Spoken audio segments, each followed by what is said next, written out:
Guys, there's so much juicy drama. I found out something crazy, but I'm not going to tell you right now. I'll tell you in a little bit. This is the current city logo. When I moved here, I thought, hey, that looks like a windmill.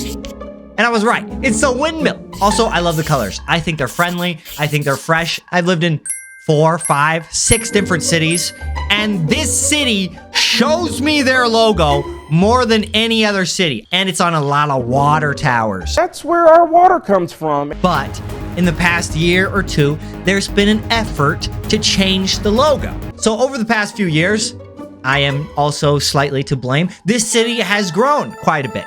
Well, it grew before I got here. Whatever. Okay, enough with demographics. So there is something called a marketing and communications manager for the city.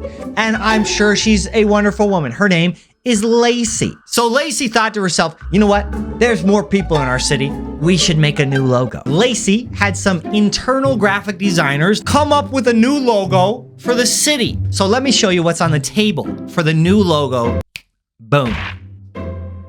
Okay, before I tell you my thoughts on this logo, let me tell you what's been said about it. The previous mayor, at the time he was still mayor, he recently got changed, whose name is Trey Payne. He said this: branding is important to our city. It's important to any organization, and I think this proposal is a sharp, clean look that puts us on the map.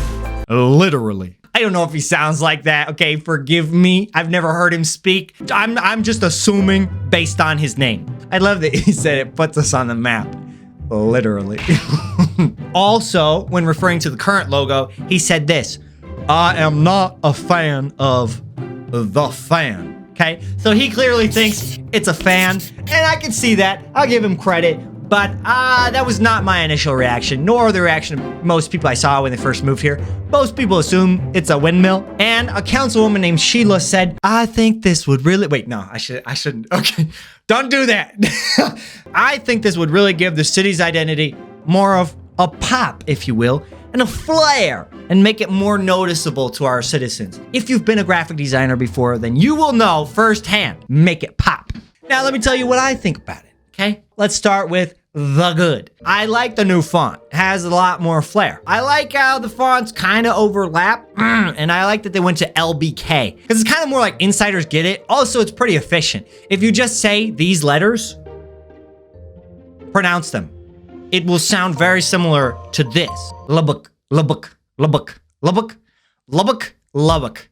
Very similar. Now, the bads. So in my personal opinion, I would say there's 3 things wrong with this new identity. The first is there's a big problem. The second is there's something very uninteresting. And then the third is the actual underlying problem, which makes this logo just a no-go.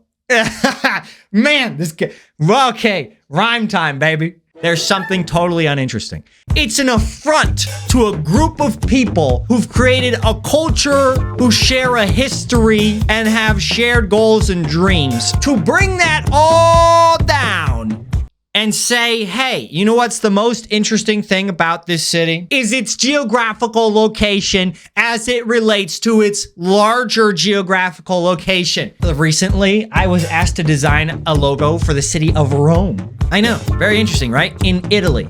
And I was like, history? No, thank you. Culture? How could you? What if I made like an outline of the country, and then the location of Rome, I put a star?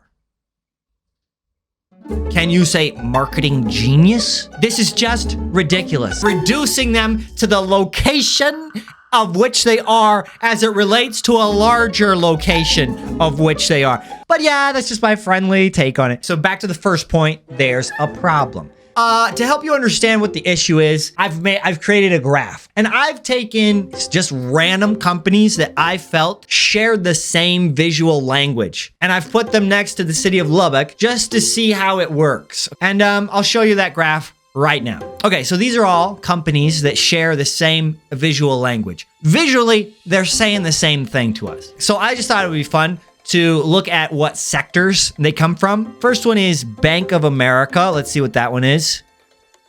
Okay, it's a bank. Nice. Next is Capital One. And it's also a bank. Interesting. Okay, City of Lubbock is next, but we know what that one is, so let's start from the bottom. We have Citibank. It is also a bank. The last and final is U.S. Bank. Whoa. They're all banks. That's weird. It's almost as if this logo is a bank logo, which means its entire visual identity is in the wrong sector. Now, you could make the argument banks stand for long-lasting, credible, trustworthy. I agree with that. But here's the thing. A city, unless there's been some huge financial impropriety, the city doesn't need to rebrand itself and say, despite what you've heard, we're actually trustworthy. In that case, this logo would work. If the city's been doing fine, it doesn't need to fit in bank sector. It needs to fit in friendly, safe, healthy lifestyle. So remember, please, these are just my opinions. So my third opinion is that this logo is just a no-go. Just not gonna work. And that is because a rebranding has a time and a place. Say McDonald's wants to stop charging $2 a burger and they want to start charging $8 a burger. They're gonna redesign the architecture of all of their restaurants. They're gonna get rid of Ronald McDonald and the burglar. That's when you do it. You always have either an innovation or a new product, and maybe your customer base changes slightly. So nobody's really gonna agree on a good solution because really, there's no problem yet. I told you at the start of the video, I found something interesting. Well, here it comes. Now, I said there's really no reason to change the logo, but I was wrong. Now, Lacey was actually asked a similar question, and she responded, well, because the logo is not ours. And I was like, what? What do you mean the logo's not ours? Okay, so here's my understanding of the history of the city so far. It was founded in 1909. They didn't have a logo. They had a flag. And then in 2008 or 9, they got this logo. And then starting in like 2022, they threw out this one. And then the next years, they threw out this one. But that got me thinking. There was about 100 years where they didn't have a logo. Where did this one come from? Well, it starts in all places. In the country down under, Australia. If you find yourself in the city of Perth and you drive 1 hour northeast, you will come upon the Shire of Tudier. Now, I know what you're thinking. What does this have to do with anything? Well, because this is the logo for the Shire of Tudier. You might say, wow, that's pretty similar. Well, I have news for you. It's the same logo, okay? Well, it's this section. And how do I know it's the same logo? Well, because the chief financial officer for the city of Lubbock in 2009, named Andy, wrote an email to the authorities of the Shire of Tudier. He said, "Dear Sir, Madam, I am the chief financial officer of the city of Lubbock, Texas. We've been looking for a new logo for our city. Through searches on the internet of other logos around the world, we found yours to be one of our favorites. We are interested in using a variation of your logo that focuses on the windmill portion. I have attached a logo that we are interested in using, but I wanted to ask your permission first."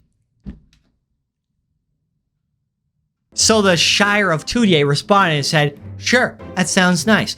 Just give us credit when it's appropriate and let us know when it's live." Now, this was 16 years ago, so I don't really know how many or if any of the citizens of Lubbock know that the city logo comes from, you know, a town in Australia. I can't speak to that, but all I can say is nice. Why is it the officer of communications and marketing, along with 2 graphic designers, they were able to produce a logo that does not work as well as a chief financial officer who didn't even do any design himself? That, in my opinion, his product works way better. And I'll tell you, he wrote it in his email. Windmills have a long history in our community. Being an agriculture area, windmills were used over the ages as a way to pump water to the surface for our crops, aka the only reason the city of Lubbock exists is because some geniuses figured out how to harvest the crazy wind we got around here and use that to bring the water up to the surface so we can all survive. That idea is tenfold more interesting, more engaging, and more of an identity building concept than the concept of there's more people here, we should change something. But guess what, chicken butt? I don't think Lacey and the current city government is wrong at all. I think what they want to do is just capture the new energy brought by more people. I think what they need to do is just bring more vitality into what they're doing. And that's why tomorrow I'll be redesigning the city's logo and you guys can judge. Oh, good luck. Oh my gosh. Okay, stay awesome, possum. I'll see you later, alligator.